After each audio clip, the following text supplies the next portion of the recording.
Parliament సమావేశం ముందు జరిగే ఆల్ పార్టీ మీటింగ్ ఢిల్లీలో జరుగుతుంది. కేంద్ర రక్షణ శాఖ మంత్రి రాజ్నాథ్ సింగ్ అధ్యక్షతన జరుగుతున్న సమావేశానికి పలు పార్టీల లీడర్లు హాజరయ్యారు. ఈ బడ్జెట్ సమావేశాలు ప్రశాంతంగా జరిగే విధంగా సహకరించాలని విపక్ష పార్టీలను ప్రభుత్వం కోరనుంది.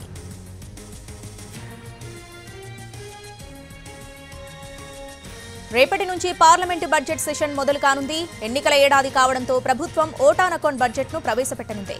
ఎన్నికల తర్వాత అధికారంలోకి వచ్చిన ప్రభుత్వం ఫుల్ బడ్జెట్ను ప్రవేశపెడుతుంది.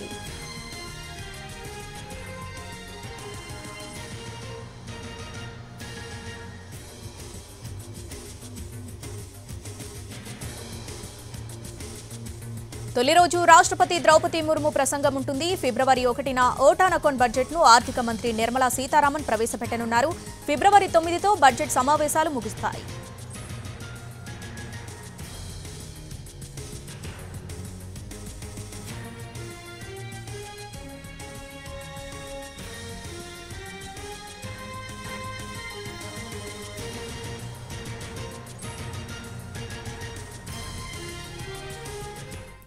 పార్లమెంటు సమావేశం ముందు జరిగే ఆల్ పార్టీ మీటింగ్ ఢిల్లీలో జరుగుతుంది. ఇక దీనికి సంబంధించి పూర్తి అప్డేట్స్ మా ప్రతినిధి రాజు ఢిల్లీ నుంచి లైవ్ లో అందిస్తారు. రాజు.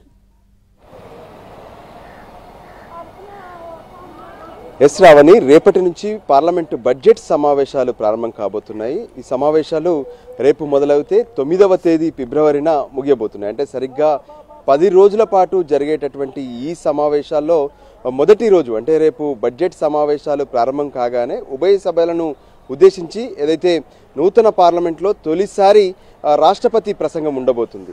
ఆ తర్వాత ఫిబ్రవరి 1వ తేదీన కేంద్ర ఆర్థిక మంత్రి నిర్మలా సీతారామన్ ఓటాన్ బడ్జెట్ ప్రవేశపెట్టబోతున్నారు. ఎందుకంటే మరో 3 నెలల్లో కొత్త ప్రభుత్వం కొలువుదీరనుంది. కొత్త ప్రభుత్వం కొలువుదీరాకే పూర్తి స్థాయి బడ్జెట్ను ప్రవేశపెడతారు. ఇక మరోపక్క ఏదైతే బడ్జెట్ సమావేశాల్లో కేంద్ర ప్రభుత్వ ఎజెండాను ప్రతిపక్షాలకు చెప్పడం, దాంతోపాటు ఈ బడ్జెట్ సమావేశాలు సజావుగా సాగేందుకు పూర్తి స్థాయిలో ప్రతిపక్షాలన్నీ కూడా సహకరించాలని చెప్పి ప్రతిసారి కూడా అంటే ఏ బడ్జెట్ ఎటువంటి పార్లమెంట్ సమావేశాలు ఉన్నా సరే ముందు రోజు అంటే ఏదైతే ప్రత్యేకంగా ఆల్ పార్టీ సమావేశాన్ని నిర్వహిస్తారు.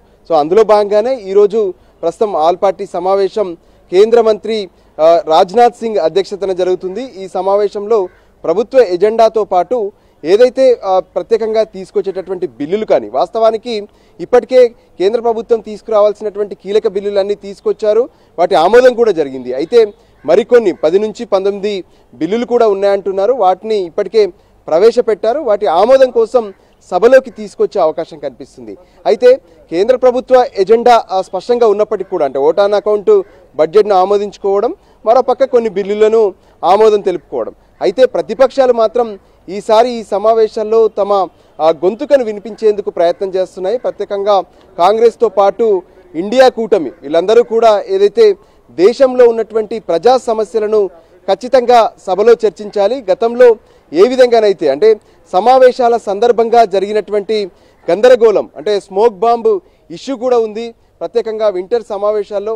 సో ఆ ఘటన పైన పార్లమెంట్లో ఎటువంటి సెక్యూరిటీ తీసుకొచ్చారు, సో దానిపైన దాంతోపాటు ఆ విషయంలో ఇప్పటి వరకు కేంద్ర ప్రభుత్వం నుంచి అసలు సభలో ఎటువంటి ప్రకటన కూడా రాలేదు. సో వీటన్నిటిపైన కూడా మరోసారి ప్రతిపక్షాలు అయితే ఆందోళన చేసే అవకాశం కనిపిస్తున్నాయి.